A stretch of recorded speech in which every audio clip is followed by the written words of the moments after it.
What's up, guys? It's Big Dog Beef. Once again, like you didn't already know that. So, where are we? Well, another day at the bench. I thought about going up to the range today. Just didn't feel like it, and this week it's going to get hot and humid and just be disgusting. Quick new update sort of thing to the bench. You'll notice it looks a little bit different. You'll see I got a bunch of storage containers now. I mean, I had storage containers before, but those were like the ones you designed for food and all that stuff. So I picked up these Akron Mills stackable containers, kind of clean things up a little bit, just to kind of organize a little bit without using the big plastic ones that I had. So I got these off of eBay for, oh, I forget. Wasn't that expensive. I got 24 of them, I think, or yeah, 20, no. 1, 2, 3, 4, 5, 6, 24. 24, yes, 24. Okay.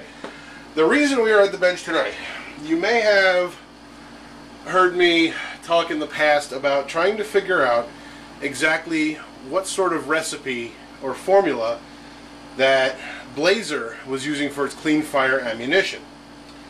I kind of got into that a little bit one time. I thought I'd try and get into it a little bit more. Now, the reason why this has been bugging me is because, believe it or not, it may be cheap ammunition with the, aluminum case and the small pistol primer, but you can't deny that for cheap ammunition or not, it does fire very clean. There is obviously residue, but unlike some ammunition, the end of my PT 1911 isn't like all blacked up. It's actually still stainless steel. So I wanted to try and find out what kind of powder they were using and what sort of components. Now, we already know that they are using an aluminum case, non-reloadable, small pistol primer, 45 ACP with a 230 grain jacketed round nose. Okay, notice the black around the sides there. I'm still trying to figure out what that is. It's all over the bullet and it's all inside the case, which I cleaned a bunch of it out, and that I just took and shot a bunch of ballistol on a Q-tip here, and you can see, I don't know what that is, whether it's some sort of grease, it's some sort of glue. I can't even tell what it smells like right now because, well, it smells like ballistol. Okay, so what I have done though is, obviously you can see I ran the bullet through my Frankfurt Arsenal bullet puller. I have all of the powder here. You can see that. It is, I'm going to try and get up here really close if I can. It may be hard to see, but it is very, very small flakes. Now, at first I thought this was because of the shape. It was Win 231. It is way too small for that. But we're going to do a quick comparison here. I'm going to weigh it out. Actually, I already did this. I'm going to do it a second time so it's on camera. Okay. I mean, I guess I could, if I really cared, which I kind of do, but not really. If I really, truly wanted to figure this out, I would sit and pour through, my reloading manual to find all the information that I need. But in the meantime, I can tell you this, that Blazer and its Cleanfire ammunition loads in 5 grains of whatever this powder is, 5 grains under a 230 grain FMJ, which I put that on there, it's 229.3, same difference. So we have that. And every time I've looked at this, and I've looked really close, I'm thinking, well, it kind of looks like Bullseye. Okay, you know what, we'll just leave that back in there. I'll get a second powder pan out. I don't really need the scale for this. So let's get out the Bullseye and see how well it compares flake-wise. So, this is probably going to be really, really hard to see, and I'm going to do the best that I can here. You know what? Better idea. I'm going to put this back into the pan so that we can compare pan to pan. Alright. I'm going to take this off the tripod and we're going to do it this way.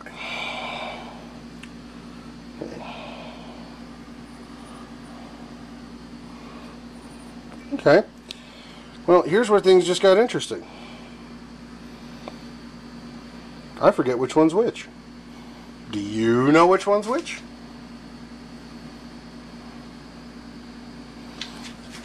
I really wish my camera would focus better. You can see, sorry, I moved that out of the way. You can see from a flake standpoint, powder and flake standpoint, those are very, very close. Hang on. You guys just hang out there for one quick second.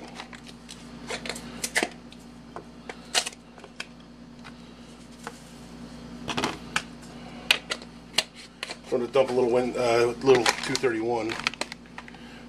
Okay. And because I ran out of pans, so we have these two here, which are very hard to distinguish, and then the Winchester 231, much larger of a flake. So, in a comparison standpoint, I'm not saying that Blazer is using Bullseye powder, because what they're telling me is it's proprietary.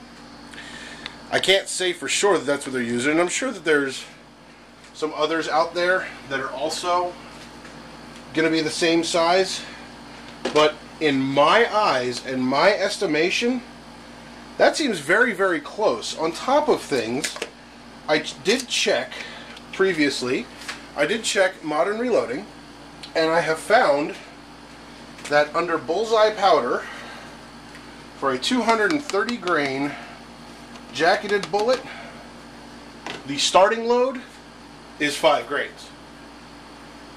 The upper end is 5.7. Coincidence? Maybe. Honestly, folks, I would love to hear your thoughts on this.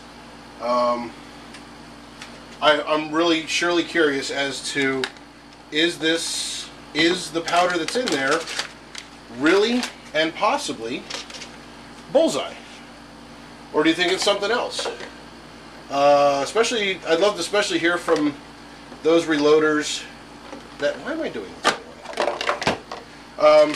From the reloaders out there that have experience with Bullseye and have experience with other powders that are very similar in makeup to Bullseye, and what they think. Again, maybe hard to tell which one is which, but I'd still love to hear your thoughts. Anyway, guys, thanks for watching. This is Big Dog Beef, and I am out of here.